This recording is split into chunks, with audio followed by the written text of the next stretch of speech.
Want to use Venmo at Lululemon? While Lululemon doesn't directly accept Venmo at checkout, there's a simple workaround. Step 1. Get a Venmo debit card first. Apply for a Venmo debit card. This card links to your Venmo balance and works like a regular debit card anywhere. MasterCard is accepted, including Lululemon stores and online. Step 2. Add the card to your wallet. Once you have the Venmo debit card, add it to your digital wallet, like Apple Pay or Google Pay, for quick access during checkout. Step 3. Shop at Lululemon.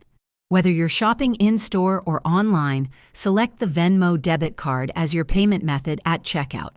Your Venmo balance will be used to complete the purchase. Bonus tip: earn rewards with Playbite. Looking to earn Lululemon gift cards? Try the Playbite app, where you can play games and earn rewards redeemable for Lululemon gift cards. If this video helped you out, hit that like button and subscribe for more quick and easy tutorials. Thanks for watching, and I'll see you in the next one.